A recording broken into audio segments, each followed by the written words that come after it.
porque vamos a cambiar al editor.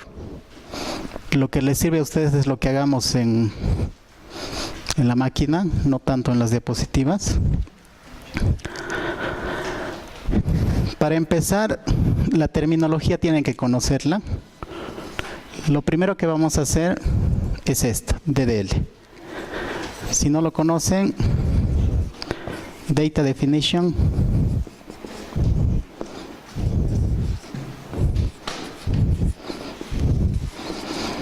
Language, que en cualquier motor de base de datos está disponible para implementar su modelo. ¿Qué aplica todo este conjunto de operaciones?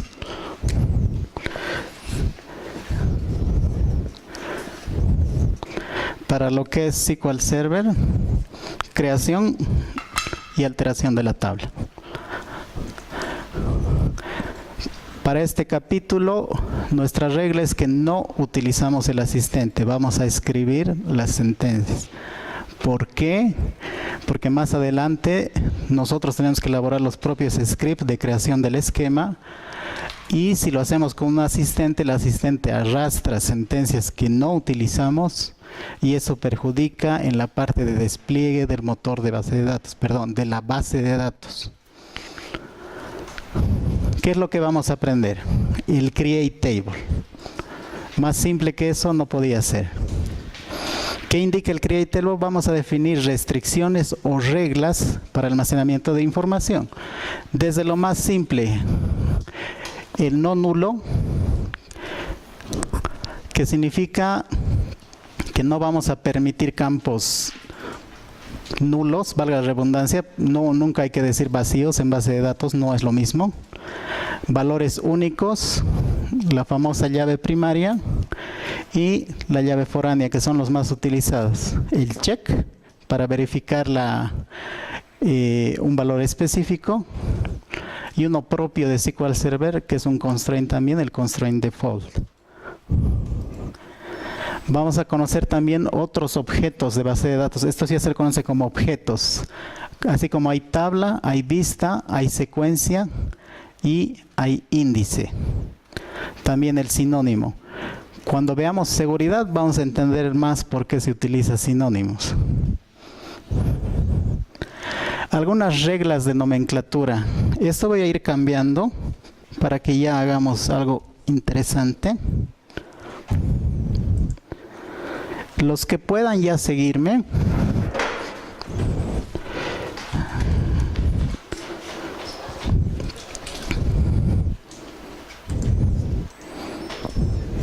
Y por ahora con lo que tengan se conectan. Para los que no conocen mucho, a veces se me conectan de memoria. Tienen que identificar qué es lo que están utilizando. Esto se le llama instancia de base de datos. Casualmente es el mismo nombre de equipo. Se me complican cuando a veces se puede instalar varias versiones de SQL Server. Eso se llama instancia. Algunos le dicen he instalado 2 veces. No hay tal de que has instalado 2 veces. Has instalado 2 instancias de bases de datos. El usuario por defecto es el usuario de su equipo, pero eso se puede cambiar acá. Solo son pautas para su conexión. El que generalmente tienen ustedes, si hacen el simple next, next, next, es el Windows Authentication. Pero idealmente deberían tener por lo menos un segundo usuario si pasa algo y no pueden conectarse. ¿Sí? Solo es una recomendación. Y otro que seguramente les va a pasar, para los que no trabajan mucho con SQL Server, es un servicio.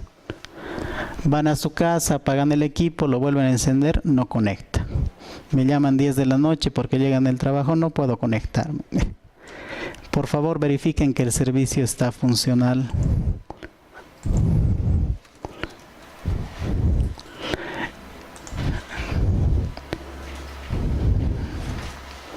Está un poquito lento.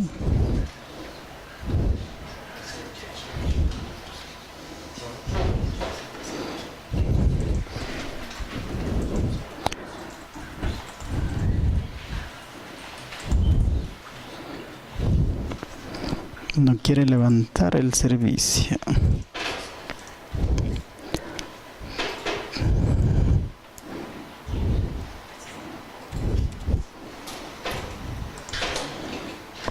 Ahora sí.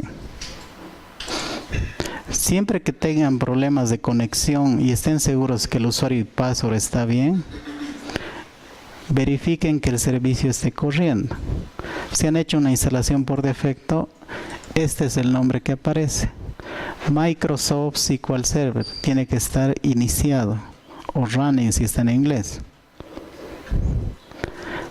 Porque si esto yo lo bajo, como decimos, van a tener este problema. Miren, está en blanco, ¿no es cierto? El servicio. Yo sé que es una operación básica, pero es un problema muy frecuente que me andan preguntando. No conecta. Y obviamente no va a conectar. Porque no hay servicio al que conectarse. Entonces yo tengo que iniciar el servicio.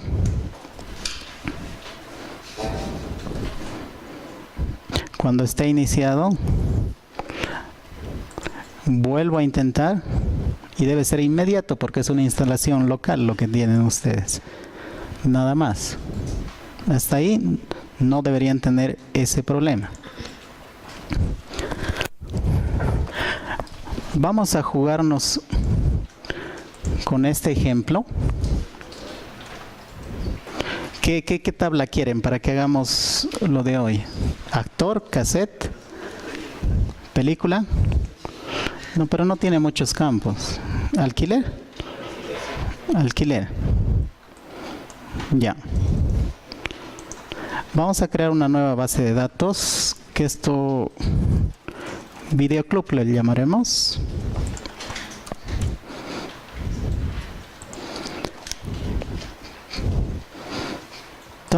Y esto es videoclub. A partir de ahora lo único que van a utilizar es esto. Ya. Ahora lo voy a ir ampliando. ¿Se lee? O un poco más.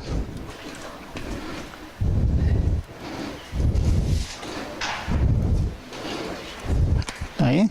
Ya no da más. Se lee, ¿no? Ya. Bienvenidos al fabuloso mundo de los comandos. Vamos a hacer nuestra primera tablita llamada alquiler. Lo primero que nos indica es que hay ciertas reglas. Vamos a ir cerrando lo que no utilizo.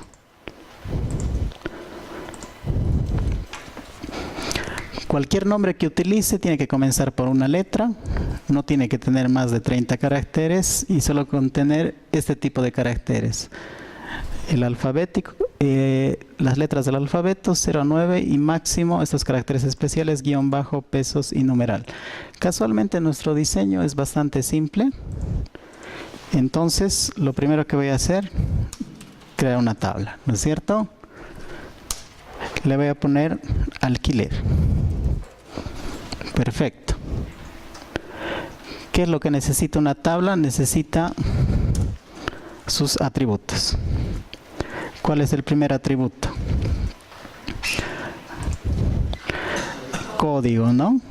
Ya podemos ir criticando que tal vez no sea la mejor nomenclatura, pero vamos a tratar de ser fieles al modelo. ¿Qué creen que viene después de código? Perfecto. ¿Qué tipo de datos yo tendría disponibles acá para poder utilizarlo? ¿Cuál sería más apropiado para código? ¿Quién ha dicho varchar? Ya. Perfecto. Vamos a comenzar por int. Que casualmente, a mí me da vueltas la cabeza, en Oracle es totalmente distinto, pero no les voy a confundir, pero no se fíen de los tipos de datos. A veces una de las primeras tareas cuando haces diseño o implementación de esquema es jugarse con los tipos. Tenemos el código. ¿Qué viene después del código? Hay otro código de cassette. Generalmente los códigos, no es regla, pero es una buena práctica, tienen tendencia a valores enteros. ¿Por qué? Porque en recomendación, cuando hagamos índices, y se van a dar cuenta cuando manejemos aquí ya los constraints, los enteros son más óptimos en tema de rendimiento y para generación de índices, porque son combinaciones de números. Es mucho más complicado si son valores de texto. Tenemos entonces el código de cliente, enteramente códigos. ¿Cuál es el otro valor que vamos a crear? La fecha de alquiler. ¿Qué tipo de datos sería apropiado usar acá? Date o datetime. Es muy diferente, ¿no? ¿Qué más? Fecha de devolución.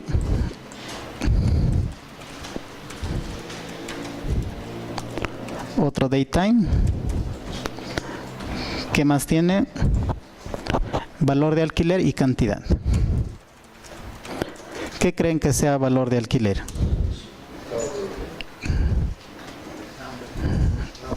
Number. Eso tiene ya precisión y parte decimal, ¿no es cierto? Esto es number. La notación numerics estaba bien. Eso pasa por usar muchos tipos de datos. ¿Qué más? Cantidad. Ya, perfecto. Y ejecuto. El valor de alquiler debe ser entre 0 y 2. Chun, chun. Ya. Vamos a ir observando qué es lo que ha hecho. Inicialmente ya hemos creado nuestra primera tabla. Eso se observa acá. Implícitamente les va a llamar la atención que todo lo ha llenado nulo, ¿no es cierto? Que a veces no es lo más ideal. Una de las observaciones que te hacen los DBAs cuando hagan code review es por qué hay el manejo de tantos valores nulos. Incluso se trata de evitar los valores nulos, por eso existe los constraints de valor por defecto. Esto es como lo interpreta el SQL Server. Y esto es lo que hemos hecho nosotros. Sí, eso no lo hagan caso todavía, no interesa. Automáticamente lo ha seteado todo en nulo, que no es una buena práctica. Y es una de las principales razones que aparecen estos señores llamados constraints. Ton, ton. Ahí está. Lo primero que tenemos que evitar es tener un montón de nulos en nuestras tablas, que parece un trabajo así rutinario, pero hay que comenzar a tener la costumbre de evitar tener valores nulos. Y si no sabes qué valor llenar en esa tabla, utilizas un valor por defecto. No importa si fuera una cadena vacía. Entonces vamos a comenzar a optimizar esta tabla. Solo vamos a comenzar con esta tabla. Por ahora no me sirve lo que he hecho porque es muy ineficiente. Y voy a cambiar un poquito.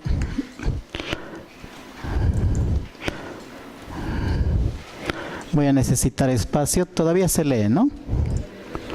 Ya. Ahora sí vamos a hacer lo que tenga más sentido.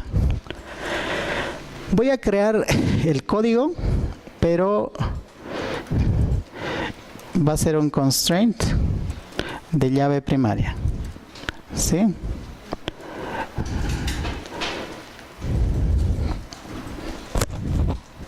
Si yo hago esto,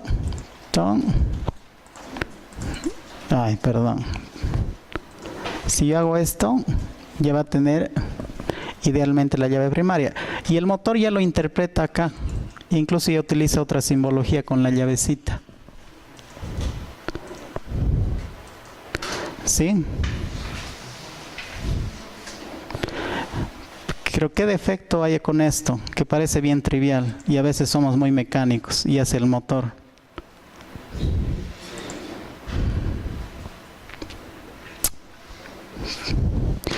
Miren acá hay un folder.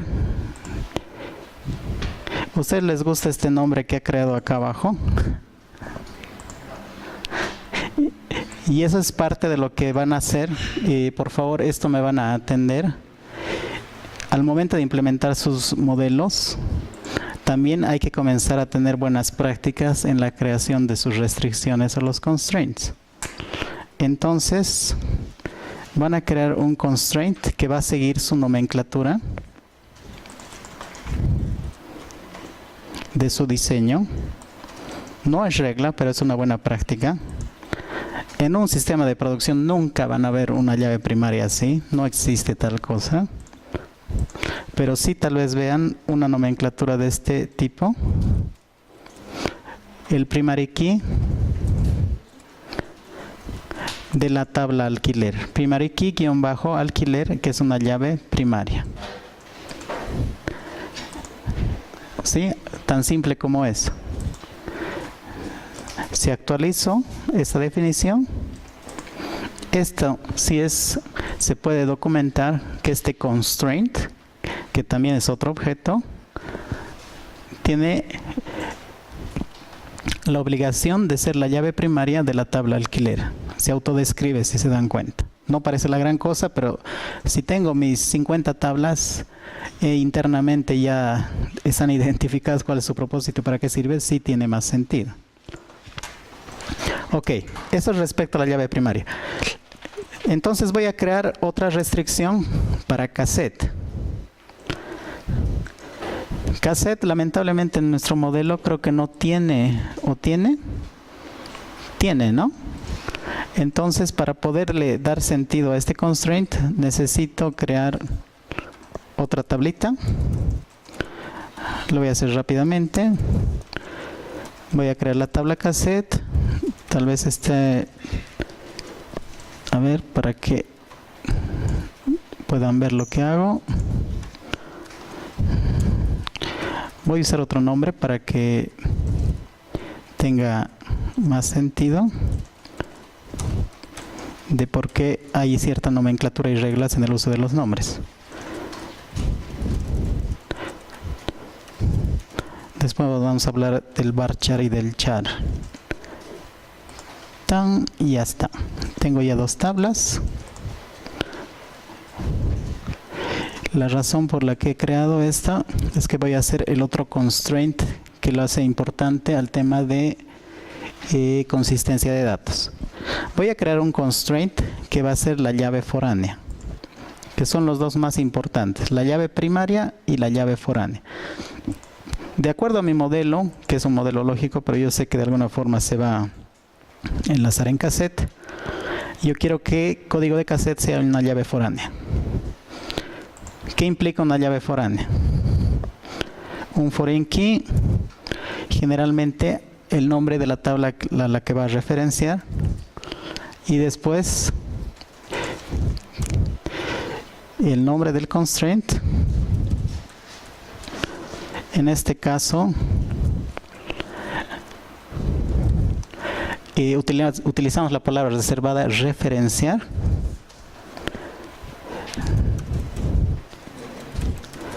A la tabla cassette se llama así, ¿no?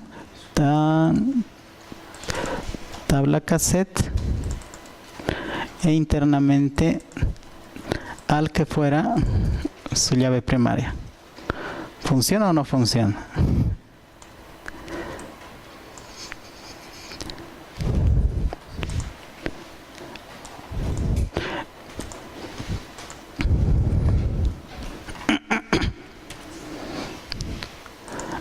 Ahí están. Perdón, es que ya hemos creado la tabla alquiler anteriormente.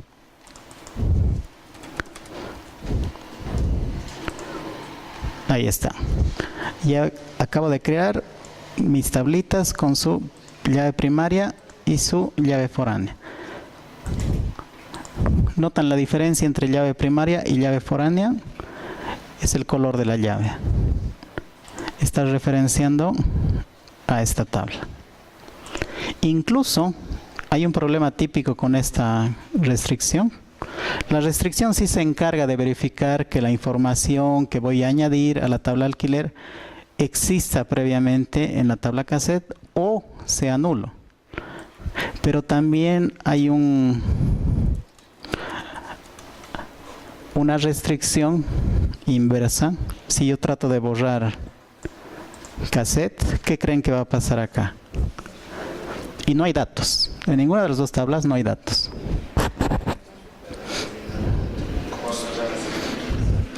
Tú no puedes eliminar el objeto porque está siendo referenciado por un constraint. Ya lo has casado, ¿no es cierto? Para poder borrar esta tabla yo tendría que eliminar ese constraint de acá, que no es la idea. Entonces, incluso ya las tablas vacías ya están siendo referenciadas por un constraint.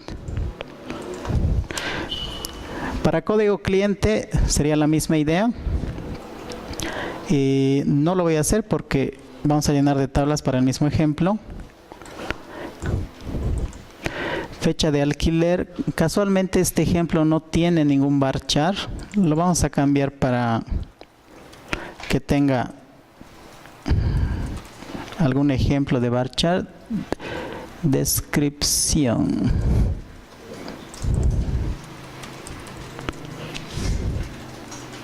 Solo por salud. Para que podamos utilizar otro tipo de constraint. Voy a utilizar otra restricción de verificación.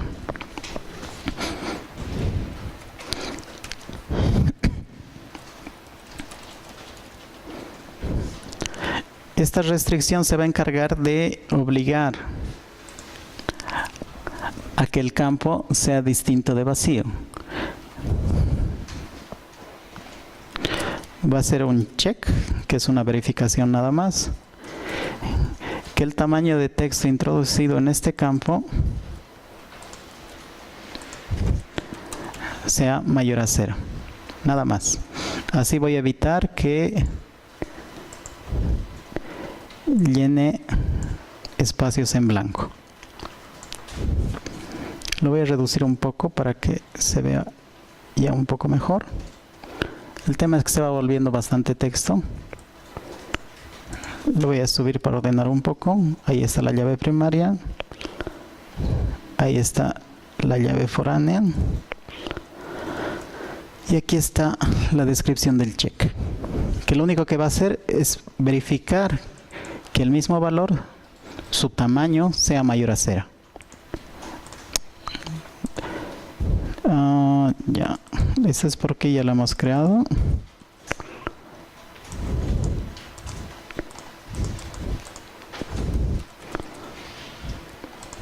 Y ya lo tengo creado. Vamos a ir viendo lo que queda acá. Ahí está alquiler. Las columnas ya están cambiando, ¿no? Poco a poco. Si alguien ya se ha fijado, ya no está null por defecto. La llave primaria imposible que sea nulo. La llave foránea podría ser nulo. Si no referencia a nada, a ninguna tabla, o sea, hablando de datos, lo puedo llenar de nulo. La descripción me va a permitir nulo, pero a la vez va a verificar que lo que voy a almacenar sea distinto de 0, y aquí está la verificación. Es un objeto de verificación de descripción. Incluso puedo generar su script a partir de lo que ya he creado anteriormente y te lo dibuja, o te lo escribe en forma de alter table.